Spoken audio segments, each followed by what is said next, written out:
मौजूद है, सुनना चाहिए। इसलिए कि कुरान जब इंसान सुनता है ना तो वो किसी दुनियादार का कलाम नहीं होता है, वो अल्लाह का कलाम होता है और वो कलाम सीधा दिल में उतरता है।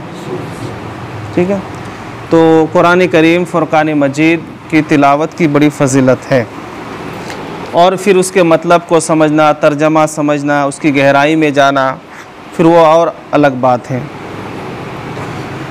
आज एक आयत मुक़द्दसा जो हमारे लिए सबक है और समझने सोचने वाली बात है, उस हवाले से तिलावत करते हैं, उसका तर्जमा और मुख्तसर तफसीर। 15वां पारा है सूरह बनी इसराइल, आयत नंबर 36। अऊज़ु बिल्लाहि मिनश शैतानिर रजीम, बिस्मिल्लाहिर रहमानिर रहीम। वला तक़्फ़ु मा लैसा लका बिही इल्म इन्नस समअ वल बसरा वल फुआदा कुल्लु उलाइका कान अन्हु मसऊला। आला हज़रत फ़ाज़िल बरेलवी तर्जमा करते हैं, और उस बात के पीछे ना पड़ जिसका तुझे इल्म नहीं, और उस बात के पीछे ना पड़ जिसका तुझे इल्म नहीं। बेशक कान और आँख और दिल उन सब से सवाल होगा या सवाल होना है। ये उसका तर्जमा है। अब इस आयत मुक़द्दसा का मतलब क्या है, हम अपनी ज़बान में, आप अपनी ज़बान में अगर करें तो बहुत आसान सिंपल है कि जिस चीज़ का हमें इल्म ही नहीं उसके बारे में ना हमें बोलना है, ना सुनना है, ना कहना है, ना कुछ राय देनी है। जिसको हम कहते हैं सुनी सुनाई बातों को हवा देना। ना हमने आँखों से देखा, ना महसूस किया, ना जानने की कोशिश की, बस हवा के झोंकों में वो बात आई, अफवाह फैली और उसको हमने जो है बिल्कुल हक समझ लिया या तो हक जान लिया और उसको दूसरों तक पहुंचा दिया। अल्लाह फरमाता है जिस बात का इल्म नहीं उसके पीछे पड़ मत। जब अल्लाह मना कर रहा है इसका मतलब उसी में हमारे लिए भलाई है, और जिस बात का इल्म नहीं तब भी हम उसके पीछे पड़ जाएंगे तो फिर उसमें अपने लिए खसारा और नुकसान है। तो अफवाहों पे हमें ध्यान नहीं देनी है। इसने बोला, उसने बोला, ये क्या, वो क्या, हमने आँखों से देखे क्या नहीं, कानों से सुने तो फिर उसके बारे में हमें बहस करने की ज़रूरत नहीं है, वरना हमारा ईमान क्या हो जाएगा। अब मार्केट में, हवा में और जो है मोहल्लों में, गलियों में बहुत सारी अफवाहें चलती है, दीन दुनिया की, अच्छे बुरे की, इसकी उसकी। हमें उन बातों में पढ़ना नहीं है, क्योंकि वो बातों से हमें कोई लेना देना है और ना उसका हमें इल्म है। होता है ना, अरे फला ऐसा है, बोले सुनने में आया, तो ये भी गलत है, क्योंकि सुनने में आया है ना, हमें कोई तहकीक है, हमने वो बात आँखों से देखे हैं, उसका मामला जो भी है कानों से सुने नहीं, तो फिर हमें उसके ऊपर बहस करके कोई फ़ायदा नहीं है। क्यों? इसलिए कि अल्लाह फरमाता है बेशक कान और आँख और दिल, ये तीनों से क़यामत के दिन सवाल होगा, पूछा जाएगा। तूने जो ये सुना था तो किस एतबार से सुना था, तूने जो देखा तो किस एतबार से देखा, या फिर ये सवाल होगा कि तुम्हारी समाअत को किस लिए इस्तेमाल किया था, अच्छी बात सुनने के लिए या बुरी बात सुनने के लिए। अगर अच्छी बात सुनने के लिए इस्तेमाल किया तो सुभान अल्लाह, और अगर हमने अपने कान की समाअत को, ताकत को, कान को गलत बात सुनने, झूठ सुनने या अफवाहों को सुनने या किसी के प्रोपेगेंडा को सुनने, इस्लाम के ख़िलाफ़ बातों को सुनने के लिए इस्तेमाल किया, तो फिर अल्लाह के यहाँ हमें जवाब देना होगा। अल्लाह पूछेगा मैंने अजीम नेमत इसलिए दिया था कि तू मेरा ज़िक्र सुन, मेरे मुस्तफ़ा का ज़िक्र सुन, हदीसें सुन, कुरान सुन, कुरान की तिलावत सुन, ज़िक्र व अस्कार कर और सुना, लेकिन तूने तो दूसरे कामों में इस्तेमाल किया। फिर हमारे पास क्या जवाब होगा? अल्लाह पूछेगा आँखों को मैंने क्यों दिया? इसलिए दिया कि तू अपने माथे की आँखों से काबा शरीफ को देख, गुंबद खजरा को देख, कुरान शरीफ को देख, माँ बाप को देख, अच्छी चीज़ों को देख। अल्लाह ने जो निज़ाम बनाया है, ये दुनिया कायम किया, उसका नज़ारा कर और सबक हासिल कर। तूने आँखों की बिनाई को, आँखों की ताकत को किस काम में इस्तेमाल किया? किसी का जिस्म देखने के लिए, किसी की बुराई देखने के लिए, किसी की जो है ऐबों की पर्दापोशी के बजाय जाहिर करने के लिए इस्तेमाल किया, या किसी और गुनाहों की तरफ तूने आँखों को इस्तेमाल किया?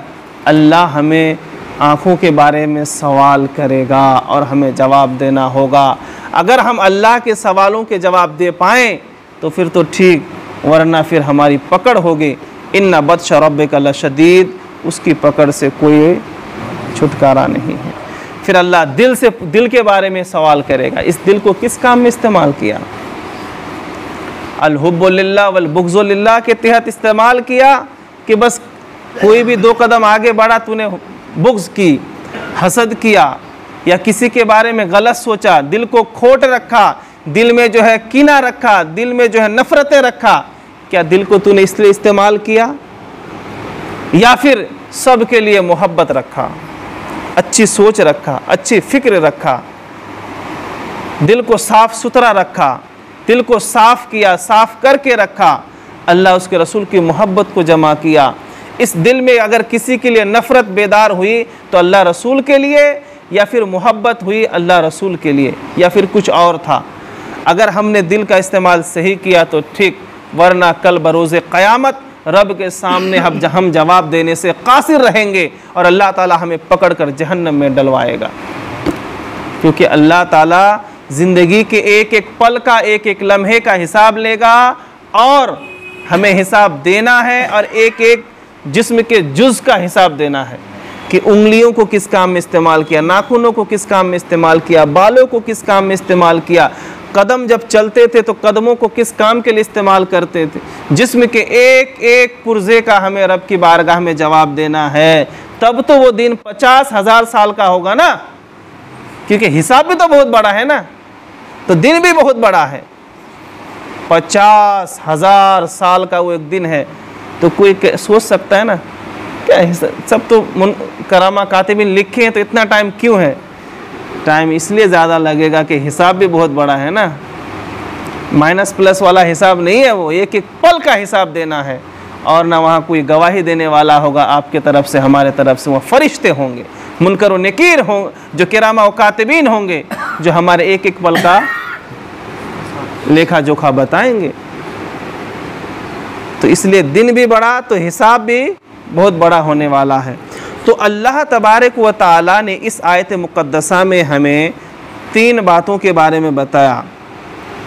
4 बातें हैं, एक ये कि जिसका इल्म नहीं उसके पीछे जिस चीज़ से हमें कोई मतलब ही नहीं है, जिस चीज़ से दिन का कोई ताल्लुक़ ही नहीं है, इस्लाम का कोई ताल्लुक़ ही नहीं है, उसमें हमें पढ़ना नहीं है। और उसके बाद हमें और 3 चीज़, कान, आँख और दिल, इसको संभालना है। ये अल्लाह की अजीम नेमत है, अल्लाह की अजीम नेमतों में से है, हमें इसकी हिफाजत करनी है, उसका सही इस्तेमाल करना है। अगर हम अपने कानों का, आँखों का और दिल का गलत इस्तेमाल करेंगे तो अल्लाह अज़्ज़ व जल के यहाँ हमें फिर मुँह की खानी पड़ेगी और अल्लाह हुक्म देगा, इसको लेके जाओ, जहन्नम के गढ़ों में डाल दो। अल्लाह करीम हम तमाम को ये 3 चीज़ें सही से इस्तेमाल करने की तौफीक अता फरमाए। आप कभी तन्हाई में, अकेले में सोचिएगा, इंसान अगर ये 3 चीज़ों का, आँख, कान और दिल का सही इस्तेमाल कर ले तो वो वली बन जाता है। यार मज़ा आ रहा है इसकी गिबत सुनने में, मज़ा आ रहा है उसकी गिबत करने में, झूठी बातें करने में, हंसी मजाक में, ठट्टा में, हाँ, देखने में बड़ा मज़ा आ रहा है। अब क्या देख रहे हो खुदा जाने। अगर ये मज़े की कुर्बानी दे दिया तो फिर तो वो वली बन। और दिल को अपना साफ़ रखा। कद अफ़लहा मन तज़क्का, सूरह आला 30वें पारे में अल्लाह ने फरमाया, जिसने अपने दिल को साफ़ किया वो कामयाब हो गया। कद अफ़लहा, जो दिल को साफ़ करता है वो कामयाब हो जाता है। एक हदीस पाक है, नबी पाक सल्लल्लाहु अलैहि वसल्लम एक मरतबा बैठे हुए थे, सहाबाए किराम की जमात थी, तो हुज़ूर ने फरमाया, देखो अभी जो रास्ते से आएगा ना वो शख्स जन्नती है। तो सब लोग मुश्ताक में, शौक़ में कि कौन आ रहा, देखते तो कौन है वो जन्नती है। आया एक आदमी, फिर दूसरे दिन हुजूर ने फरमाया वही, तीसरे दिन वही। तो हुजूर के एक सहाबी को बहुत जुस्तजू है कि ये आदमी में ऐसी क्या बात है कि ये जन्नती है, जन्नत में जाएगा। तो एक सहाबी, मैं नाम भूल रहा हूँ, तो वो चले गए उनके घर पे, बोले मैं आपके घर में मेहमान रहूँगा, मेहमान बन के आया हूँ। ठीक है, वो सहाबी वो जन्नती जिनके बारे में कहा था कि रास्ते से जो आएगा वो जन्नती है, उनके घर में 3 दिन रुके। 3 दिन रुकने के बाद जो मेहमान बन के गए थे वो मेज़बान से कह रहे हैं कि यार कोई ऐसी बात तो तुझ में है ही नहीं कि जन्नत की बशारत हो, और जो है वो तो कॉमन है, नमाज पढ़ रहे हो, रोज़ा रख रहे हो, नेक काम करते हो, अच्छी बात है, जो सब करते हैं। मतलब कोई ऐसी बात नहीं है जो हम सबसे हटके हो, जो तुम करते हो वही हम करते, सुन्नतों पर अमल तुम भी कर रहे हो, हम भी कर रहे हैं, नमाज रोज़े की पाबंदी तुम भी कर रहे हो, हम भी कर रहे हैं, बाकी कोई सी खास बात 3 दिन में नज़र। क्योंकि एक बात मैं बताना चाहता, अगर किसी इंसान को परखना है, जांचना है ना, उनके साथ थोड़ी देर रह के देखो तो समझ में आएगा कौन कैसा है, कौन किस खेत की मूली है, बोलते ना।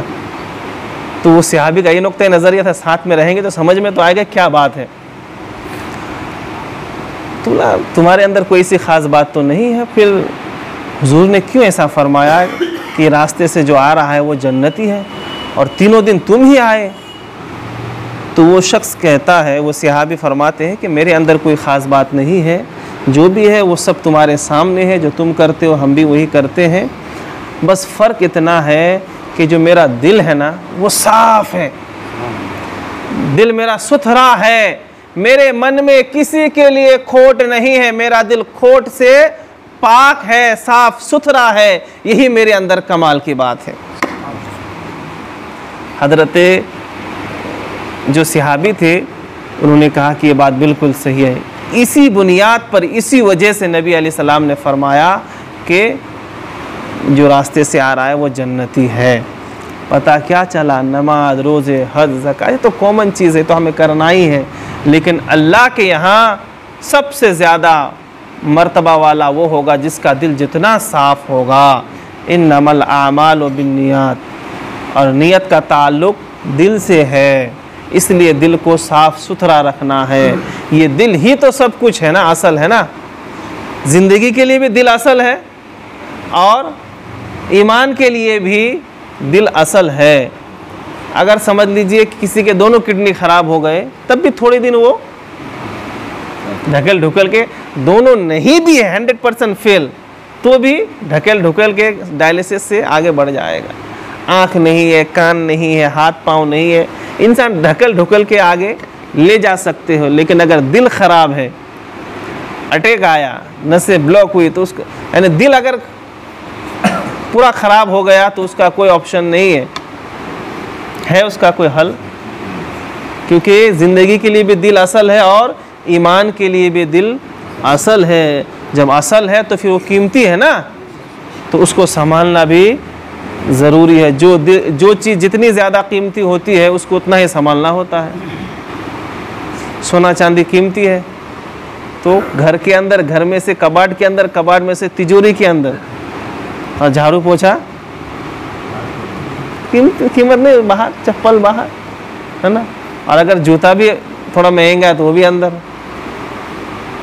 तो जो चीज़ जितनी ज़्यादा कीमती होती है उसको उतनी ज़्यादा हिफाजत करनी पड़ती है। लिहाजा आँख, कान, दिल बहुत कीमती चीज़ है, और इनमें से जो दिल सबसे ज़्यादा कीमती है, हमें उसकी हिफाजत करनी चाहिए, उसका सही इस्तेमाल करनी चाहिए। हमारा दिल साफ़ सुथरा रखनी चाहिए और दिल की सफाई पर ध्यान देनी चाहिए। अल्लाह करीम हम तमाम को दिल की सफाई की तौफीक अता फ़रमाए और हम तमाम को सच्चा पक्का मुसलमान बनकर ज़िंदगी गुजारने की तौफीक अता फ़रमाए। बिस्मिल्लाह।